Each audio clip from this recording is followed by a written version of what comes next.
Good morning students. Class 9 geography का जो new chapter start हुआ क्लाइमेट, उसका न्यू टॉपिक के साथ मैं आपके सामने हूँ। न्यू टॉपिक है द इंडियन मानसून।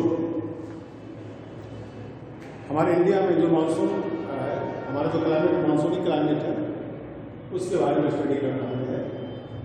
तो हमारे इंडियन मानसून को इंडियन विंड इन्फ्लुएंस करता है। मीन्स इंडियन विंड के इन्फ्लुएंस के कारण ही हमारा ये मानसून हमारे देश में आता है। हमारे देश का इंडियन मानसून हमारे देश में आता है। फर्स्टली इसको ऑब्जर्व किया गया आपको सेलर के द्वारा, अरेबियन सेलर के द्वारा। अरेबियन सेलर पहले आते थे हमारे देश में through the sea route trade करने के लिए, जो कंटिन्यू कई साल तक ट्रेड करने को आते रहे। तो इन्हें एक हवा साउथ और ईस्टर्न विंड इनको मदद करती थी इनके बोट को इंडिया पहुंचने में। तो इस फेनोमेना को उन्होंने स्टडी किया कई साल तक, और तब उन्होंने इसका नाम दिया मानसून। इसका नाम दिया और ये मानसून विंड और मानसून एक्सपीरियंस किए जाते हैं ट्रॉपिकल एरियाज में, specially 20 degree north and 20 degree south. अब इसको देख लें। अगर ये इक्वेटर का पार्ट है, ये 0 डिग्री, इससे 20 डिग्री साउथ एंड इससे 20 डिग्री नॉर्थ में ये मानसून विंड एक्सपीरियंस किए जाते हैं और फील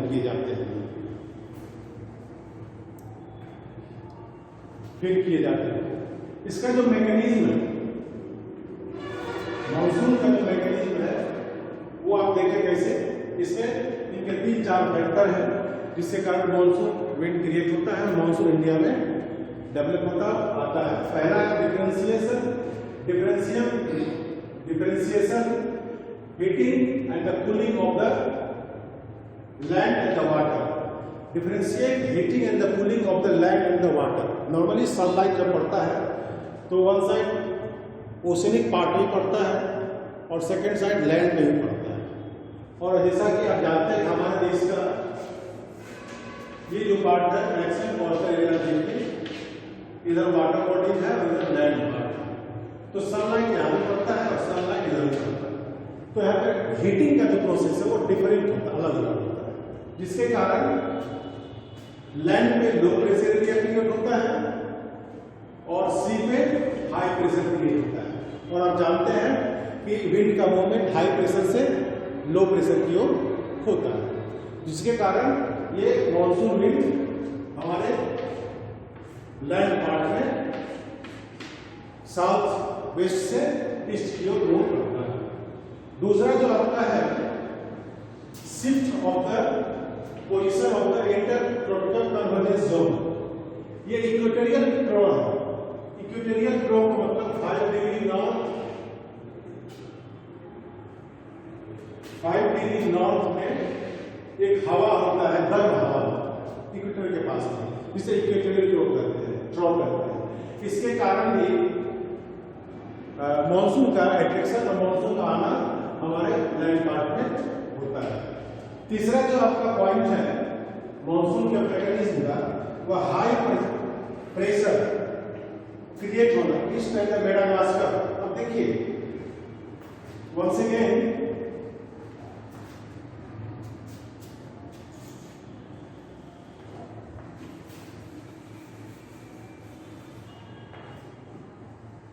अगर ये नीचे का पार्ट इंडिया का है तो इसके नीचे ऑलमोस्ट 20 डिग्री साउथ इक्वेटर के बाद, अगर ये इक्वेटर है तो इसके 20 डिग्री साउथ में मेडागास्कर, और मेडागास्कर में हाई प्रेशर क्रिएट होता है, जिसके कारण मानसून का क्रिएशन होता है, फिर मानसून डेवलप होता है। और ये लो प्रेशर एरिया, लैंड की तरफ लो प्रेशर एरिया, वहां को मूव करता है अपने साथ मॉइस्चर कंटेनिंग विंड को, रेनफॉल कंटेनिंग विंड को लेकर के आता है। एंड द फोर्थ जो कॉज आपका है टिबेटियन प्लेट्यू। फिर देखिए लैंड के इंडिया के अपर पार्ट में, हिमालय के उस पार्ट में तिब्बत का प्लेट्यू है, जो 9 किलोमीटर हाइट पे वह हाई प्रेशर क्रिएट होता है वहां पे, जिसके कारण मूवमेंट ऑफ द विंड होता है और मॉनसून विंड आते हैं हमारे लैंड।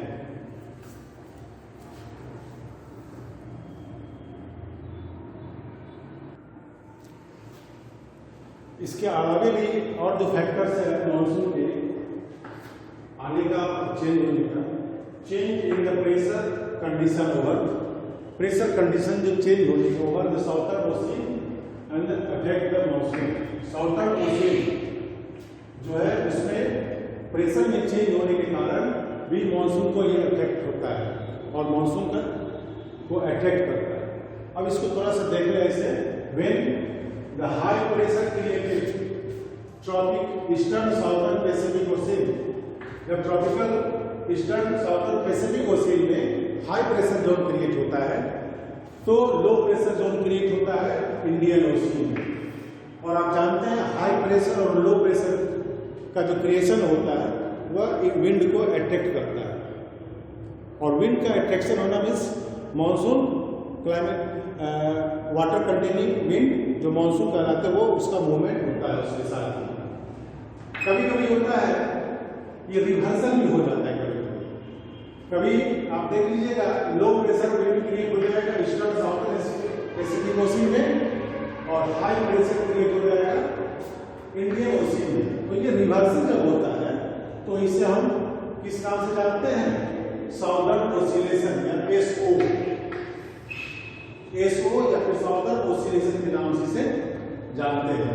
फिर से ध्यान दें, जब हाई प्रेशर जोन क्रिएट होता है tropical eastern southern Pacific Ocean में और फिर लो प्रेशर जोन क्रिएट होता है इंडियन ओशियन में, तो ये भी अट्रैक्ट करता है मॉनसून और ये रिवर्सल कभी कभी हो जाता है। रिवर्सल इन द सेंस ये low pressure zone southern Pacific में क्रिएट हो गया और ये high pressure zone Indian ocean में क्रिएट हो गया, जिसके कारण इस रिवर्सल को ही क्या नाम दिया गया, साउदर्न ओसिलेशन नाम दिया गया या फिर एसओ इसको कहा गया, जो बुक में देखेंगे आपको शॉर्ट फॉर्म में लिखा हुआ होगा। और रही बात intensity of the monsoon, monsoon की शक्ति को जानने के लिए कैसे जान पाएंगे और कैसे शक्ति के अनुसार ही जो हमारे क्लाइमेटिक स्टडी करने वाले होते हैं वो फोरटेल कर पाते हैं, भविष्यवाणी कर पाते हैं कि किस तरह की बारिश होगी और कैसा मौसम होगा, मॉनसून किस तरह आएगी और आएगी कब आएगी नहीं आएगी। तो इसको कहते हैं इंटेंसिटी ऑफ मॉनसून। जानने के लिए ये जो डिफरेंशिएशन है इसमें पैसिफिक ओशियन का डिफरेंशिएशन और ईस्टर्न ओशियन इंडियन ओशियन का डिफरेंशिएशन, इस दोनों ओशियन के डिफरेंशिएशन के कारण ही डिफरेंशिएशन के कारण ही इंटेंसिटी का पता चल पाता है साइंटिस्ट को, और तब वो मॉनसून के बारे में फोरकास्ट कर पाते हैं। वो है जैसे निगेटिव अगर डिफरेंसेज आता है, यानी निगेटिव डिफरेंसेज आता है तो उसे एल नीनो के नाम दिए जाते हैं, जो कि बुक में दे रखा है, एल नीनो के नाम दिए जाते हैं इसे।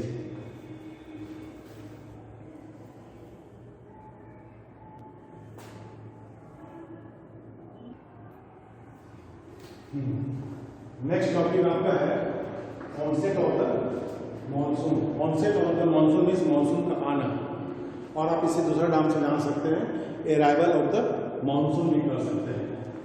ये ट्रेड विंड होता है, like the trade wind, unlike the trade wind, not steady wind, ये बहुत कंटिन्यू नहीं चलता है ये, ठीक है।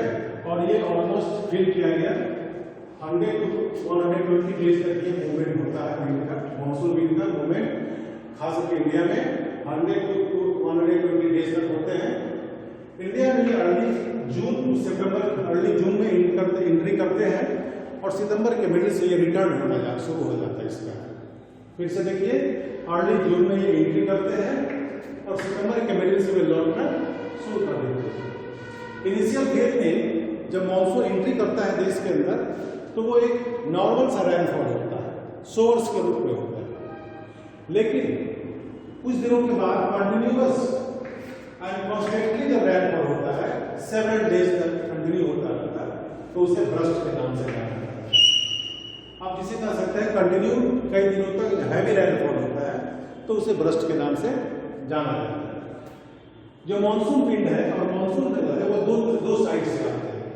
पहला अरेबियन सी मानसून और दूसरा है बे ऑफ बंगाल मानसून।